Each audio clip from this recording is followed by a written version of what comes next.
For some reason that worked. I don't know exactly what. Let's see.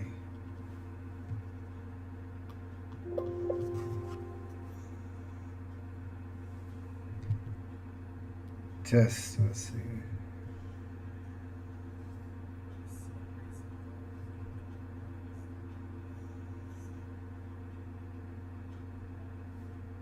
All right, test. Test.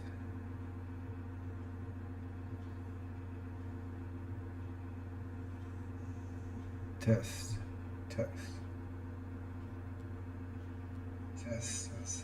Okay, I think it's working. All right, this is rudimentary because I have just started. It's just started setting up streaming. I wanted to get to this. Test. Let's see. All right. We had several people in the chat just a moment ago. Let's see if I could get this back.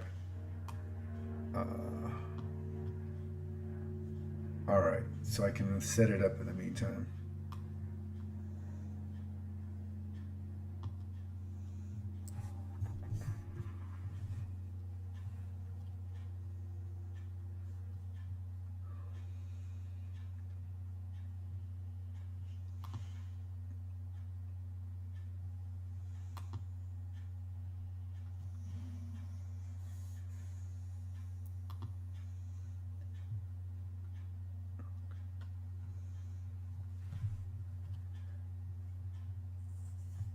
All right. If anybody's in the chat, let me know. I want to cover this, but I think this is really it just requires an emergency stream to get into everything that Pablo released today, which is, I mean, he got them good on this one.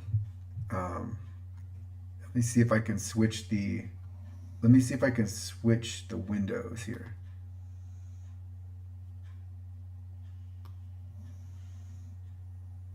Oh, I have my notes on the other window. All right. But we will. Let's look at the. I would like to have a window up showing. I have a bullet list of all of Pablo's main points from today's podcast.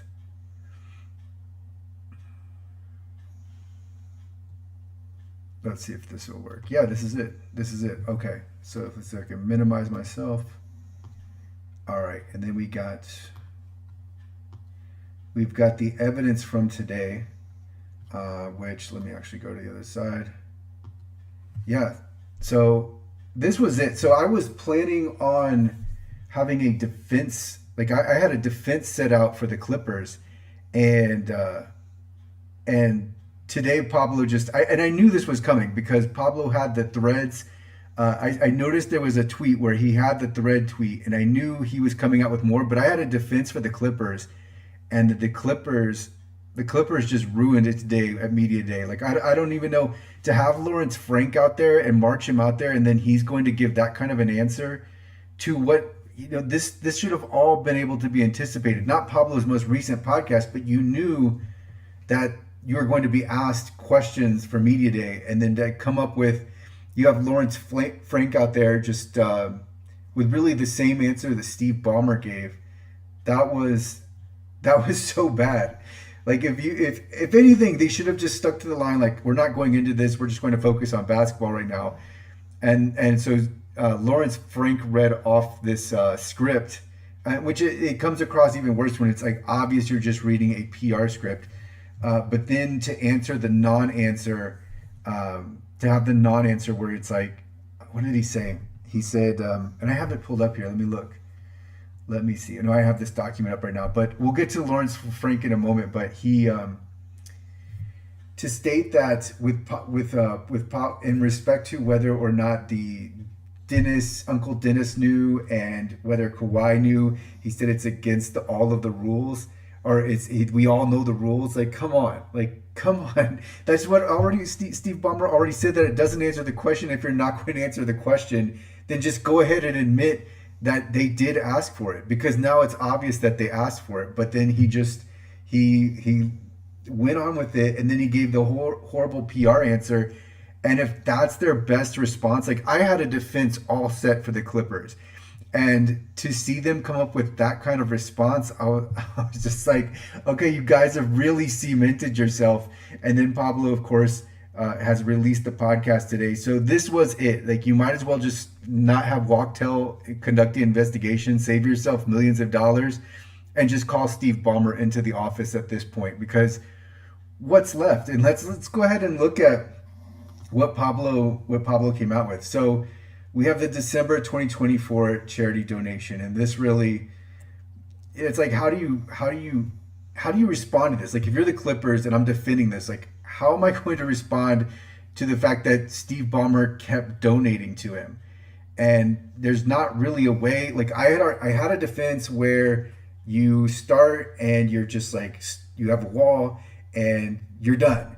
But then this comes out and there's not really, like, you can't contort yourself to it.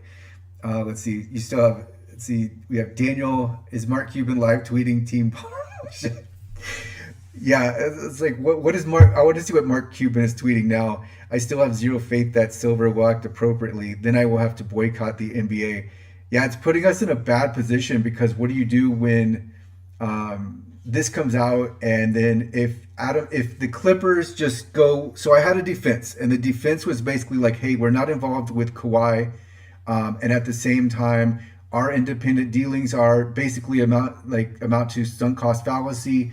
Hey, we put money in, we wanted them to succeed, and so we are going to keep going. And that was going to be my defense.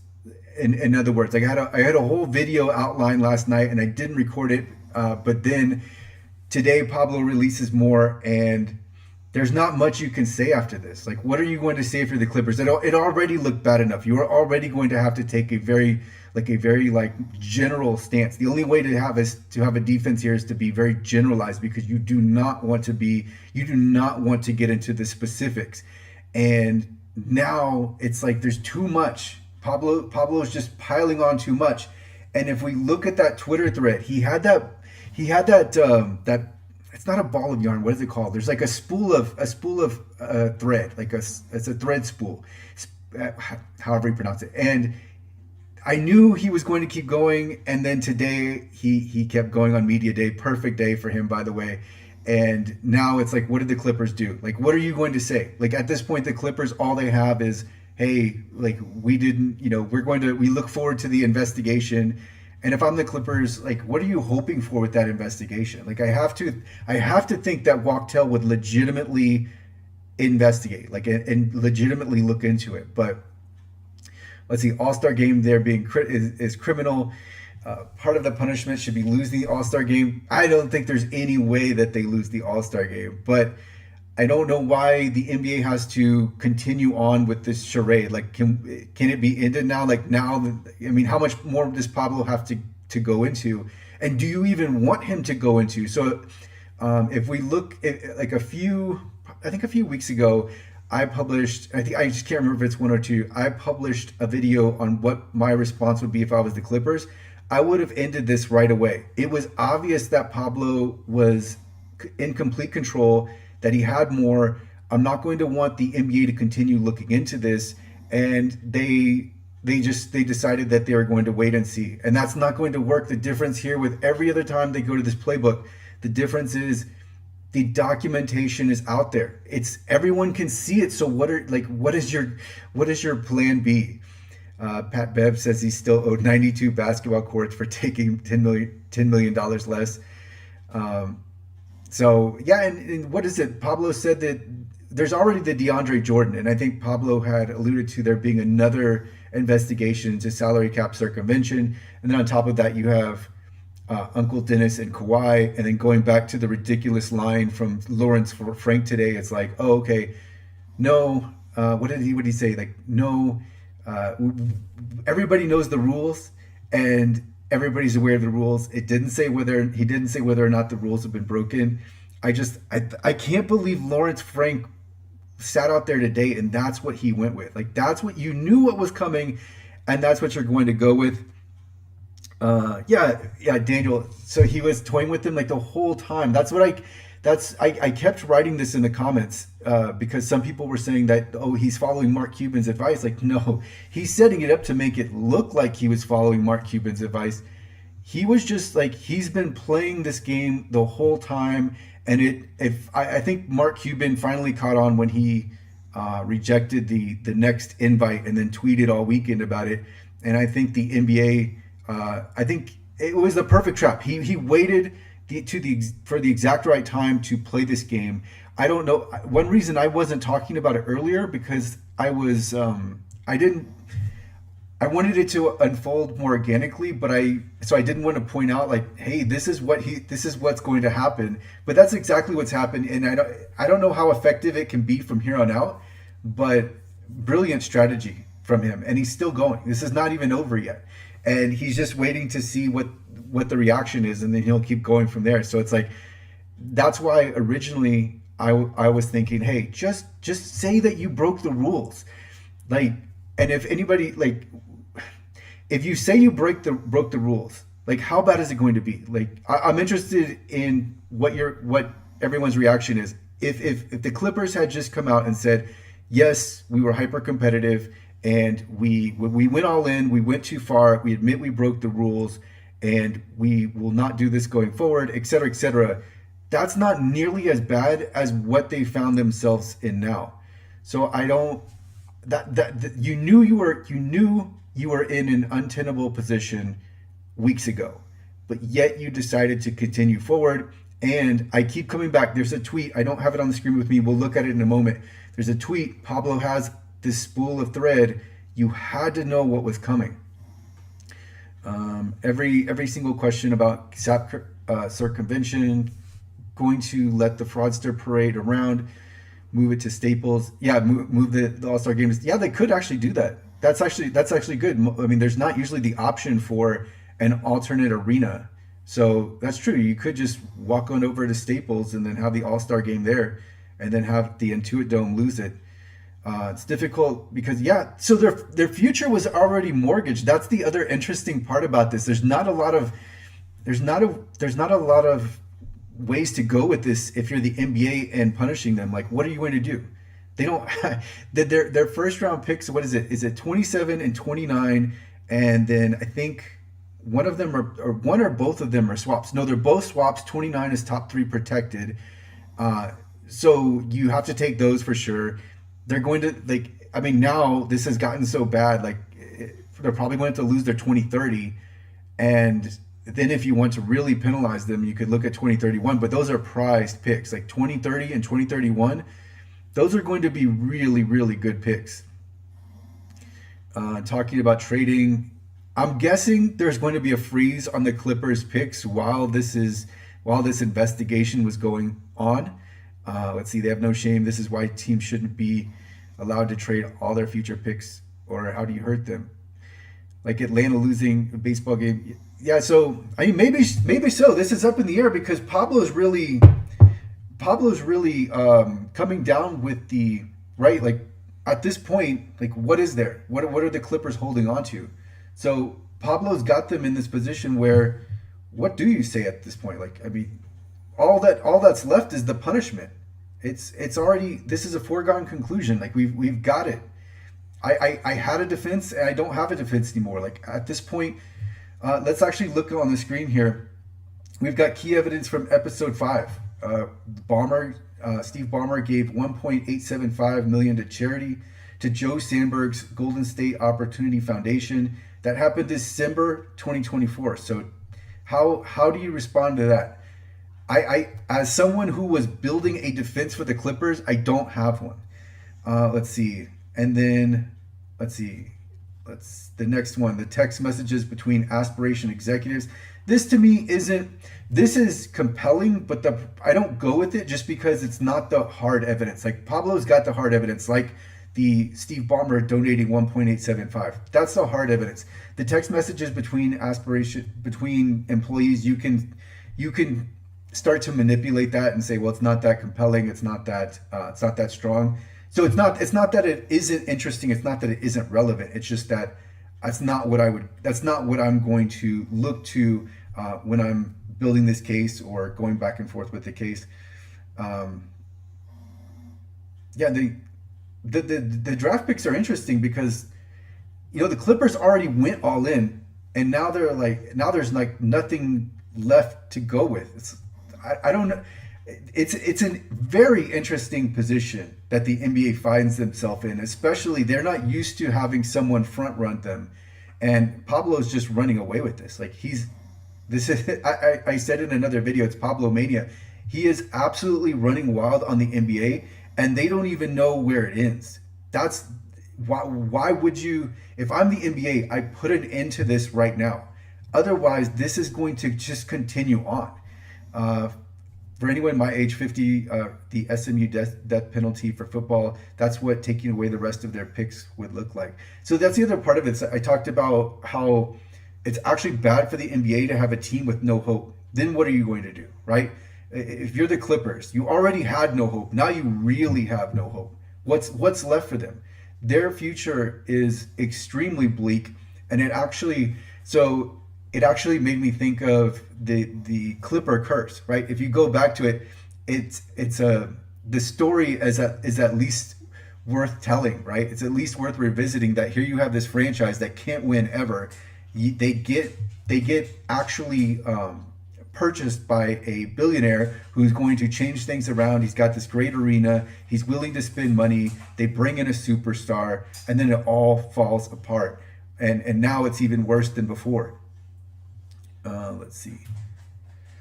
So let's go to by the way, if you hear click clacking, my dog's just behind me now. Let's go to the Uncle Dennis text to Sandberg. So, oh yeah. So now, oh no, this is to Sandberg. This is not to Uncle Dennis texting Sandberg. This is not to. Oh, now here's where the general counsel comes in. So the agent for Kawhi is involved. So now there goes the Uncle Dennis side of this. The Uncle Dennis side being like, oh, we can just keep pointing to Uncle Dennis because he's not really, there's no rules for Uncle Dennis being an uncle. He's not a registered agent anyway. So now we can just say that, oh, it was all Uncle Dennis and everything's fine. Of course, now we know it was more that we have the agent directly involved. Let's see. Yeah, I've followed Pablo's subscriber count too, and he's gone up at least 10,000 since this story started. And yeah, how can you not at this point? It's what does Pablo come up with next? I think there's got to be a part 6 to this. There has to be one more episode because it's not done. He's not concluded, and I don't think he's going to say it's his option, and he's playing it so nicely. So here we have Kawhi agent text. So these were messages from Mitch Frankel to Aspiration. Can you tell me the status of the payment? Any update? I've never received an email. So yeah, this was an actual NBA agent that is shown on these texts. Which obviously, if the texts are false, then there's that. But Pablo has put together so much evidence. It's just going back, the charade needs to end. They'll be fine. You're blowing this out. How blowing this out of proportion? How is this being blown out of proportion? I'm interested to see how is this blown out of proportion. The Clippers are completely done. And in fact, to show you how done they are, you just have to watch the media day with Lawrence Frank and look at his responses. His responses were horrible. They would have been better off just saying we're focusing on basketball and then leaving this all to the side, because then at least they don't have to address it. You don't have anyone else addressing it. But now they don't. I mean, it's the hand is it was over to begin with. It was over before podcast 5, and now now what's left? I don't know. I don't know what possible defense there could be. So if there is a defense, it's going to be that, look, Steve Ballmer can do whatever he does with his personal money. Who else is it? Dennis Wong can do whatever he wants with his personal money. And as far as Kawhi Leonard, hey, his contract was his contract, and that's up to him.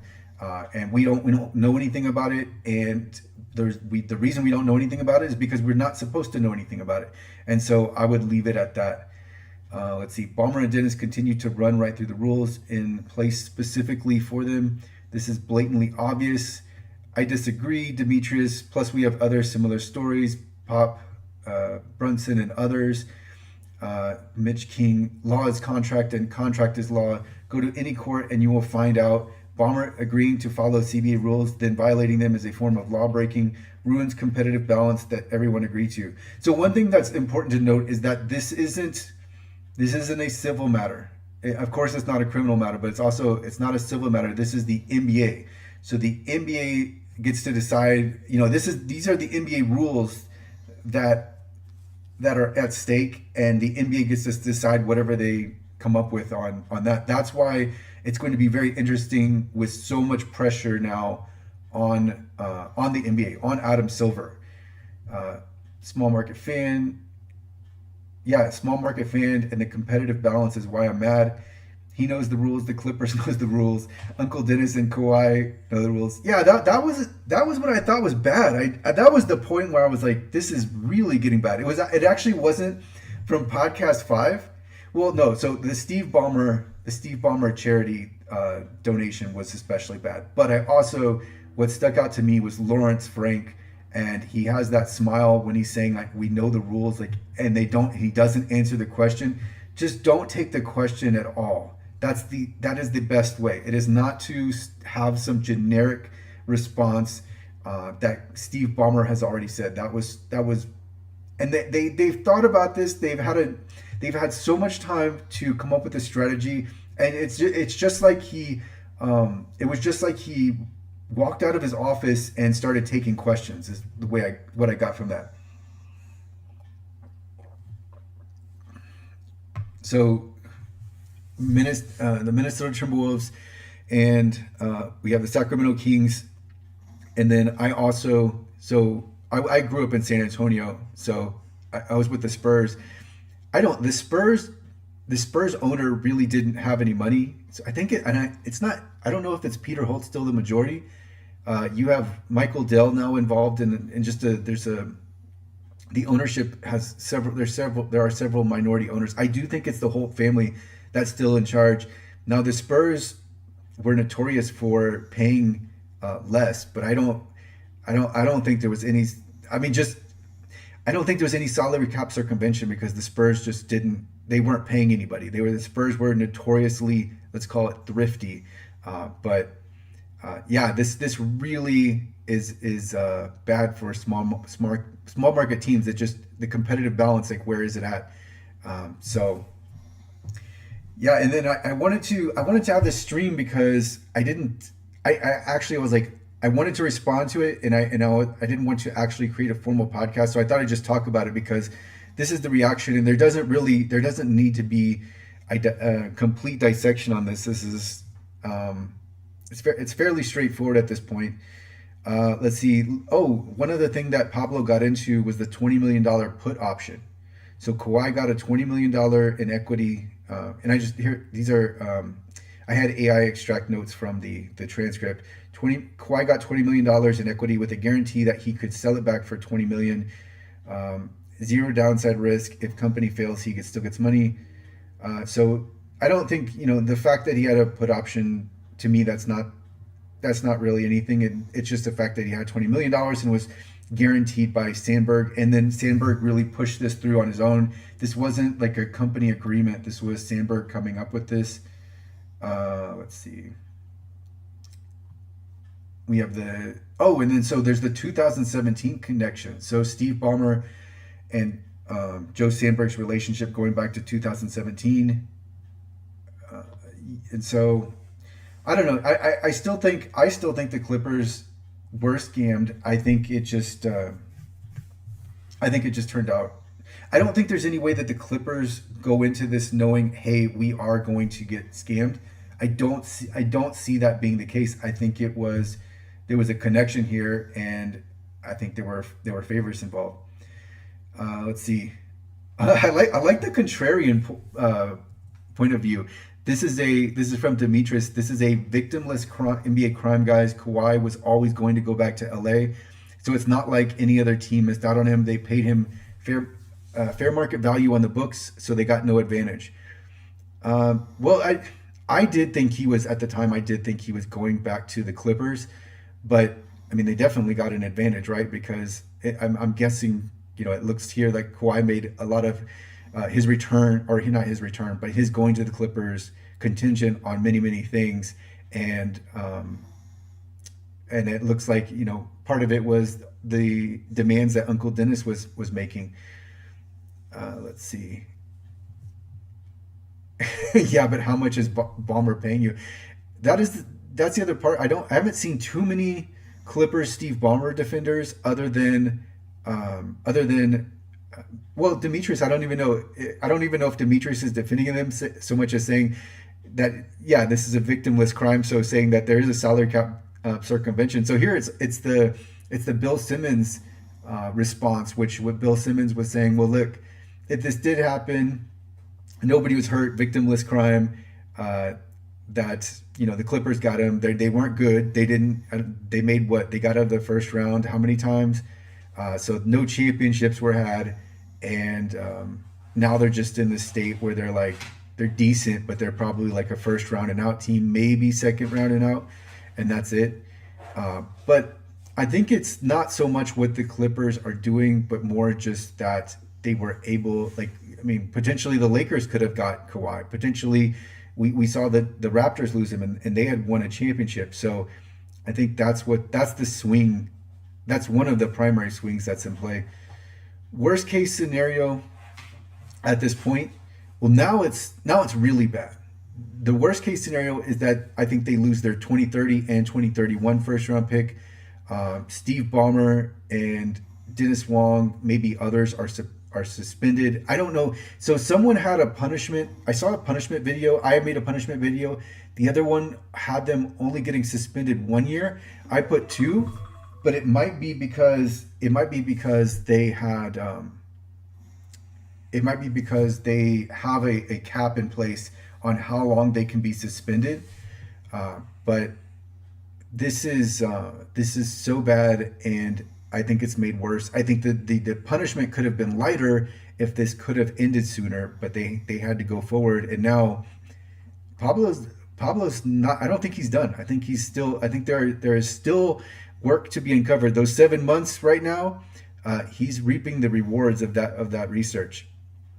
Worst case scenario is that not enough punishment is doled out. This needs to be a strong message, and it can't just be strong when everyone is in agreement, or you have more people. There's just a general agreement that everything, that this is bad and it needs to go. And what I'm getting at here is when what's his face? What is his name? The previous Clippers owner, Donald Sterling. Silver came down especially hard on Donald Sterling, but that was easy. I don't want to that at the time that was extremely easy. And of course, there was the free speech matter, and that this was a private conversation, but everyone had everyone had moved on from Donald Sterling, and you notice how emphatic Adam Silver was then. I want to see him be that emphatic now, and I'm not saying I think that Steve Ballmer should be exiled. What I am saying is that you have to have the same standard, whoever it is, and it doesn't matter whether he is Steve Ballmer or it's Donald Sterling. You have to approach this the same. It doesn't matter if it's the Timberwolves or the Clippers. You approach this the same. Let's read some more comments. The Clippers are cursed, even if it's self-inflicted. The fans suffer. It looks that way. This is, you have a team that was supposed to be turning it around, and now they are going the exact opposite. The Clippers are going to be bad for infinity years. They will not punish them hard enough. I cannot come up with an appropriate one. NBA should clean up now or risk it happening again. Yeah, this needs to be addressed, and there's not a way around it. When even listening to Adam Silver, now I don't have a background on what the NBA, how this is approached as far as determining guilt. And so Adam Silver says, hey, the burden's on us, as well it should be.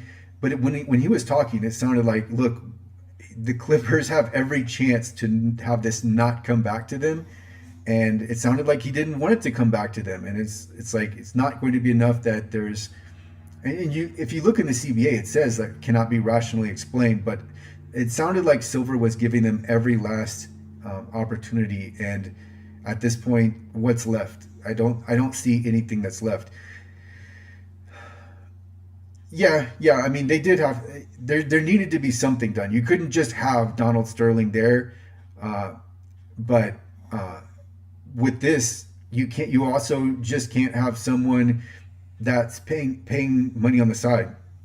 So yeah, it was deserved with Donald Sterling. Like the league had to do something, right? Like it, private conversation or not, uh, it was the Clippers were in a bleak place then. So now they're in a bleak place for a different reason, but there still needs to be the punishment to go along with it. The Clippers chose to move from Buffalo and San Diego to be the Lakers' little bro.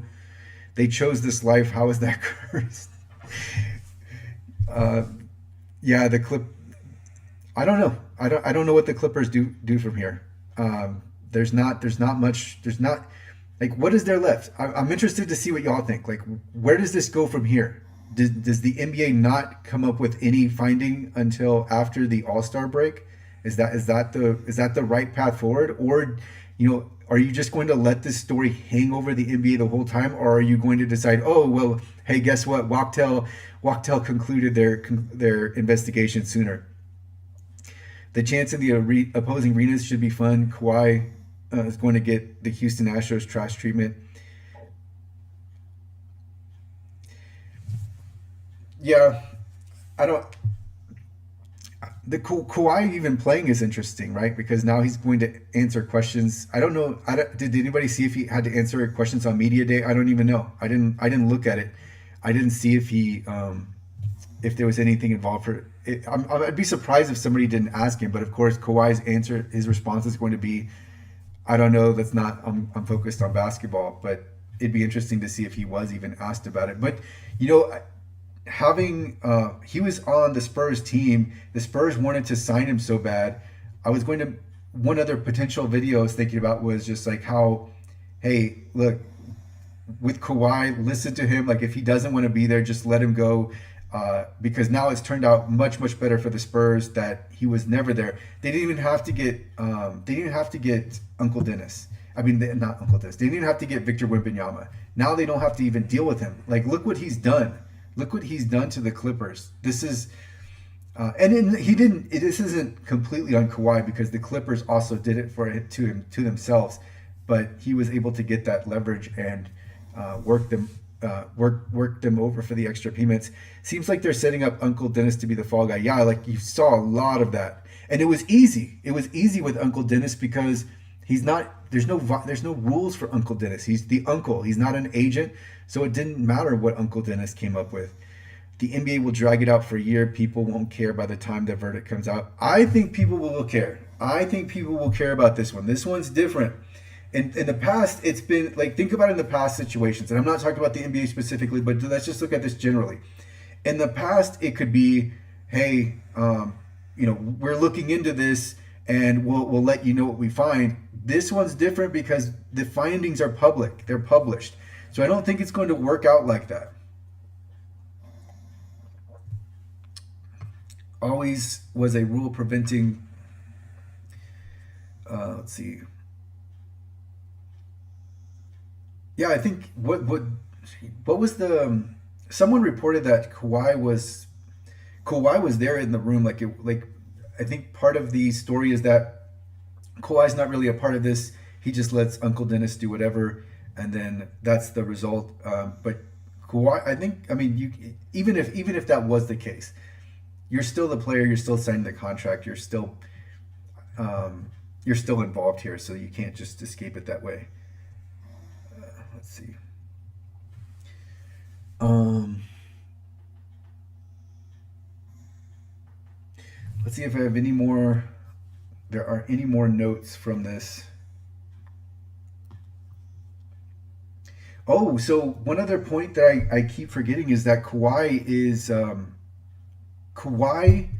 is never going to get this money from aspiration, right? They're bankrupt. He's not getting that money. There can be no more circumvention here, right? So Kawhi, I heard what was it on Bill Simmons' podcast? They were talking, and I think it was Van Lathan said that Kawhi's heartbeat is not going to go up like one at all. It might have, because Kawhi's actually going to lose money here. There's not going to be a way to have any more money transfer back and forth. So Kawhi is definitely going to lose out of this. Let's see, if Kawhi had done a couple of tweets and videos for the company, this wouldn't be happening. Actually, so it might not be like it possibly, but the other side of this is that he needed to provide something close to $28 million in value. And at the time, I'm just saying for that contract at the time. So a few tweets and a video wouldn't have been enough. I actually talk about this in another, I actually do have a video on this one. Just a few tweets wouldn't have been enough. There would have needed to be value, because then we could have just said, well, like, how much are your tweets worth? And let's say the tweets are worth, I don't know, $100,000 a piece. Well, we're going to need to see those add up, and we could use other comparisons like the other celebrities, what they got. We could look at his New Balance contract. Okay, what are you doing to receive this money? And then we could bring that forward. But it says in the CBA that it says right there in the CBA that there has to be the fair market value has to be in line. So that's a way to prevent salary cap circumvention. But it's just similar, in the law. Like, we look to see, is there actually fair market value being provided? I've got to text someone. I'm going to text someone right back.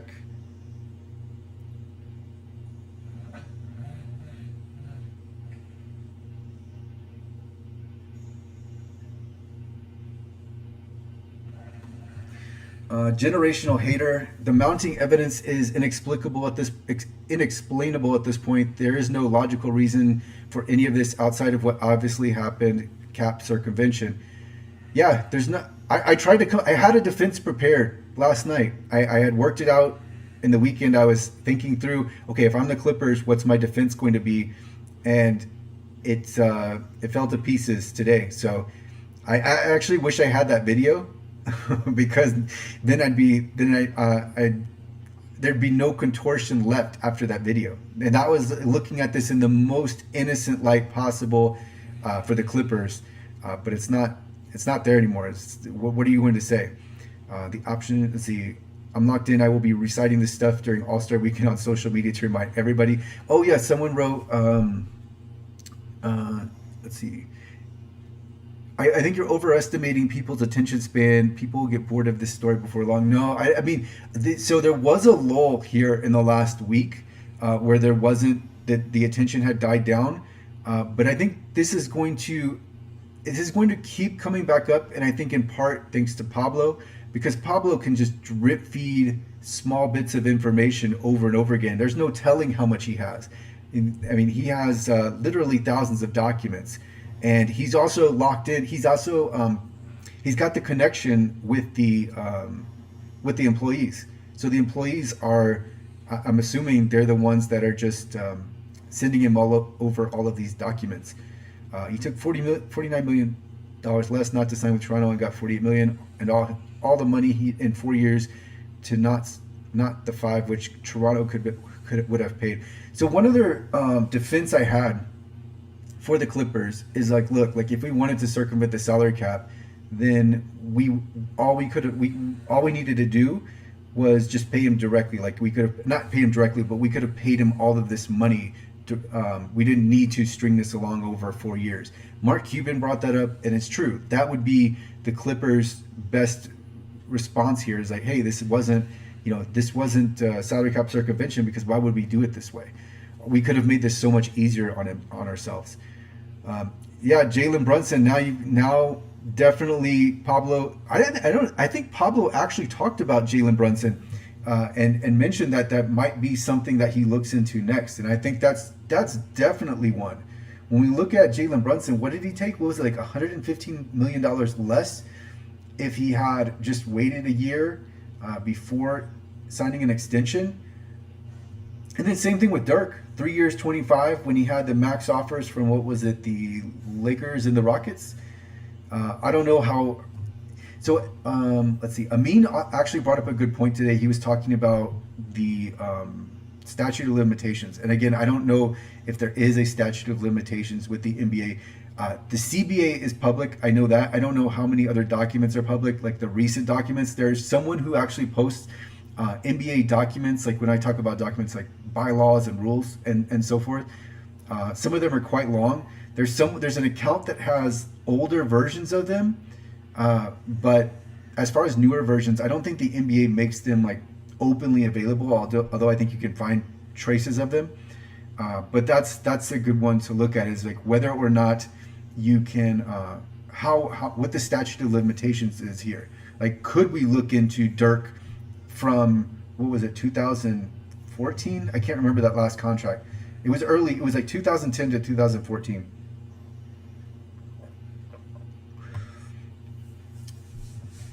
Knicks are shady as a team in general. This is from Generational Hater. Did you watch the Pablo episode on Jonte Porter and Malik Beasley betting scandal? No, I haven't seen that yet. So I found out about Pablo somewhat recently because of Bill Simmons. And so because when Bill Simmons had his one-on-one with him, then I looked into them, and then that led to me. Well, I would have found out about this anyway, but then I started looking into more of Pablo. I just haven't had a chance to like really. He's got some really good, some episodes that look worth watching. There's been so much content lately. I haven't been able to look into that for Pablo. Let's see here. Let's see. What's the late Demetrius? I don't know how effective the drip approach from Pablo will be during the season. I think this story will really benefit. That's true.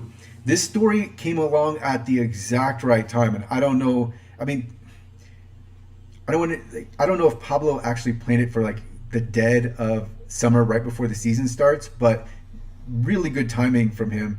A max fine of $7.5 million is ridiculous. They should pull. So I think that's what will happen, though. I think Kawhi's contract will be canceled. And if it's canceled, that's the other part that I forgot to mention earlier. If it's canceled, then Kawhi really loses money. Because then it's a matter of like what another team will sign him for. And then if you're another team, do you really want to sign Kawhi to a large contract? I wouldn't. Let's see. Bill Simmons has been awfully silent on this. He knows where his bread is buttered. So yeah, that'd be another interesting point. And by the way, you're going to hear dogs barking in a second. But yeah, like how much I haven't watched enough Bill Simmons episode. I know he's been covering the NFL, but this would be, I mean, this story is definitely one that would be in his wheelhouse. Let's see, it's kind of funny that Bomber and Pablo graduated from the same school with magna cum laude honors. Yes, it is. Yeah, Pablo actually, so you reminded me on the NBA coverage, Pablo actually had a collage of ESPN snippets from this episode 5. And in that collage, you can see the light response from ESPN. I think the Kings would waive and stretch their entire roster just to give Kawhi a max. Probably the Kings. I would really like to see the Kings go back to their heyday where they had first you had Jason Williams, then you had Mike Bibby, but you had Chris Webber there the whole time. Scott Pollard. That was a cool team, and I think they. I see them as the 2002 NBA championships, but I can see that from the Kings. They don't have too many. There's not too much they can do. No, they can only overpay, which is like a really difficult place to be. Let's see what else. The Kings had a chance there though. If they'd have kept Tyrese Halliburton, he's going to stay with the Pacers. So if they'd have kept Tyrese Halliburton, then they would have been. I think the Kings would have been in good shape, and they could have built from there, because this guy, he proved last in the playoffs that he is a superstar. He just got injured, and so his play had sunk. But now he's right there. But yeah, the Kings. I mean, it's always going to be difficult for the Kings. It's always going to be difficult for the Kings. They're just they're always climbing uphill. And then, of course, we have the Lakers trade. You know, that would have never happened to the Kings, where Luka is traded to the Kings, but to the Lakers it happens. Yeah, Sabonis is good, but he's in that in between spot where it's like he's good, he's got the stats, but he's not like he also got the. I think he got a really big contract, so again, showing the Kings have to overpay. But he's not a legit superstar. What is he like? I think he probably definitionally falls into the star category. Yeah, I think Tyrese he does seem like he would have stayed. Like I mean I think I've heard him say as much, but like just from the impression I get from him, he does seem like he would have stayed. OKC is the new template. OKC is the new template for if you are able to rip off the Clippers when Kawhi demands that they get everything, then you have a good template. I mean that's why OKC is in the place they're at. Uh,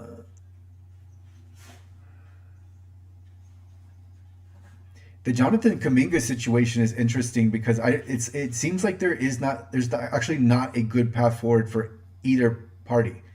Because if Kaminga takes like he doesn't want to have a year where he's getting what is it 7 million for is it the minimal, and then if you're the Warriors you don't really want him either, but the Warriors don't want to lose an asset for nothing, so it's definitely an in between situation where what what path do you take if you're either one of those, and I haven't paid close attention to it, but it does seem like there's a reason for the impasse. I can get on both sides why, like if you're the Warriors, like why am I going to let a young prospect just go? But at the same time, I don't really like his disposition. Like he's never seemed like he's good there. Like just from the quotes, and then also Steve Kerr doesn't play him, so I can understand it from his point of view. Why, like you have Steve Kerr who just decides, hey, I'm not going to play him or play these guys, and you saw it with Team USA. Wasn't it Jason Tatum that he wouldn't play? It's strange that he does that.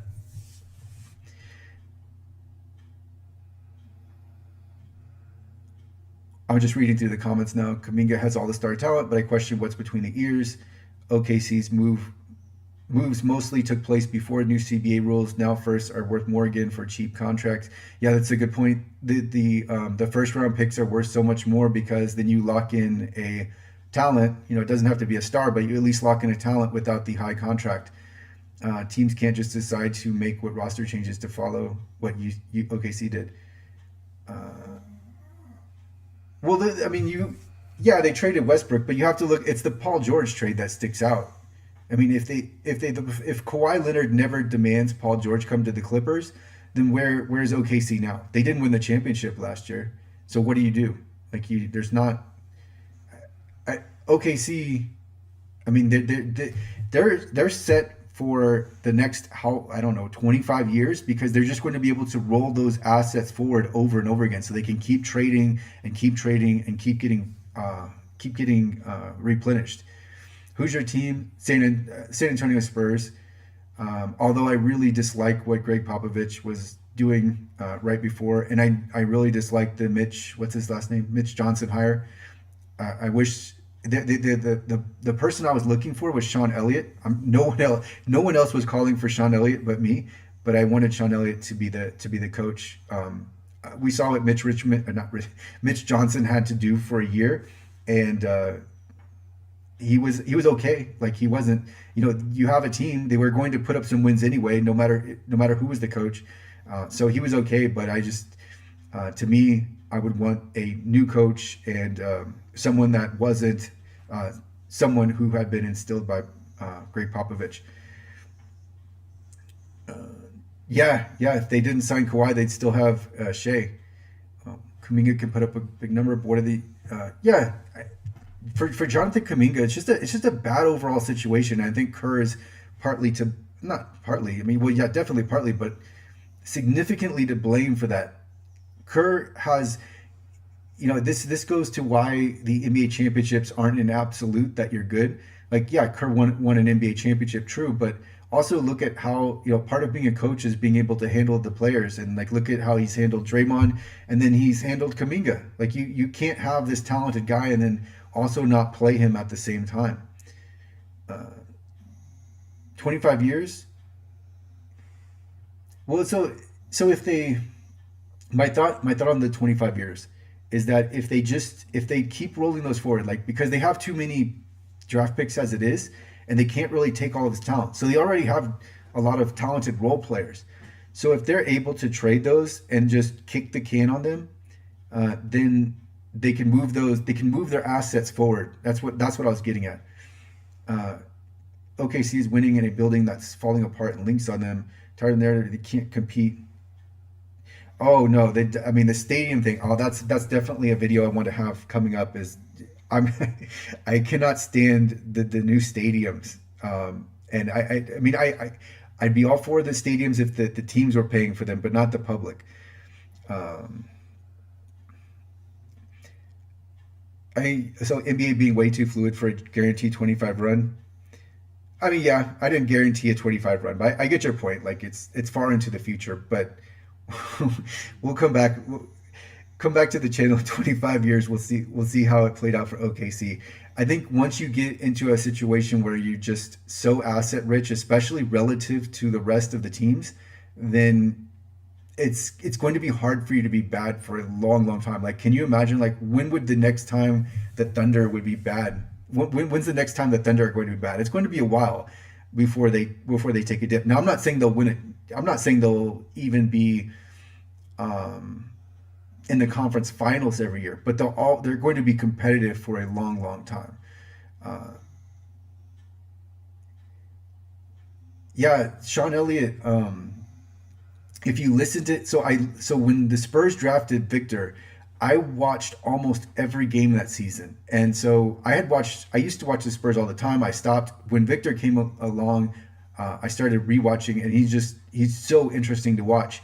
But then listening to Sean call the games, Sean knows this team inside and out, and he's also got the experience. I think he would have been a really good guide, a new type of fresh guy to give the head coaching job to, someone that was still within the Spurs, because we know the Spurs, they don't want to hire some random guy. Like, they're not just going to hire a guy in isolation. They want someone who's familiar with the team. So I think, to me, Sean Elliott made a lot of sense. There was talk about Manu. Manu didn't. I don't think Manu was ever in it to be the coach. Tim Duncan is definitely not a coaching material. He doesn't want to be there. He likes to help, but I'm sure he likes to pitch in, but he doesn't want to. I've never got the impression that Tim wanted to be the coach, and Sean, I think, would be the coach, but he's the broadcaster. But they went with Mitch Johnson, which I didn't see it. Let's see. Depends how their stars do with injuries. Very true. Chet could easily be injured. Yeah, that could easily happen. He's so thin. Nothing against him though. He's really good. Like, he's not only really good, but he went ahead and just went with the OKC role that he was given, just because their team is so talented at this point, and he's provided everything they needed, but he can give a lot more. The only thing he can't do is just he has that slight frame. So if you're going to put him at center, then he's not going to be able to withstand some of those bigger bodies. And that's some of the criticism I had for the Spurs, is like they're always so cautious about sitting out Victor. But then if you're sitting out Victor, or if you're going to sit him out for all of that time, it doesn't make sense that you're also marching him out against these huge centers. Uh, yeah, side NBA discussion from the original Clippers scandal. But yeah, I think we covered the Clippers. The Clippers, there's not too much. There's not too much. There's really nowhere to go here. Pablo has boxed them in, and so they're stuck. I don't know what to say about it. I'm sure I'll come up with another topic, but I think it's where do you go if you're the Clippers from here? I think that from now the coverage is on the story. How long have I been watching the Spurs? Since I think I started watching them, like really watching them in '93 is when I actually started watching them. So and then in the mid to late '90s, I was watching almost every game, and then I didn't watch as many games in the 2000s, but I was watching a fair amount of games, and then probably um, I don't even know when at some point I stopped watching them completely just because I had to do other things. But then it was also in part because I didn't like the way the team was being run. So I've disagreed with a lot of what Greg Popovich has done for a long time. I actually uh, I had a lot of problems with the way Greg Popovich coaches and the way he runs the team. So it was, and then just watching how they after you saw the team go from contender to really like a floundering borderline playoff team. It wasn't that they were a borderline playoff team. It was a lot of it was just in fact the way that they were going about it, and I also didn't like them openly tanking like that and then pretending like they weren't. Um, it just I just didn't. And then they tanked the year when they got Victor and Victor's rookie season, so that was especially bad for the Spurs. But and now you have Mitch Johnson. Uh,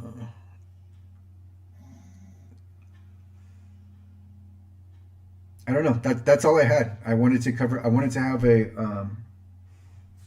a stream to cover the Clippers. Uh, big news in the league, and the Clippers are done. And now it's the pressure's on Adam Silver to see what he comes up with. And I think this I would I'll be somewhat surprised, mildly surprised if they just keep this going.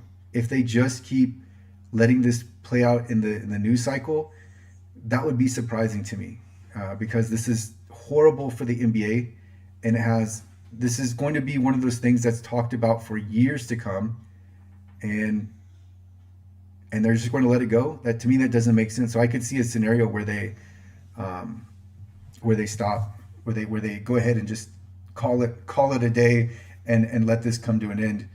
Um, do I think Tim or David was better?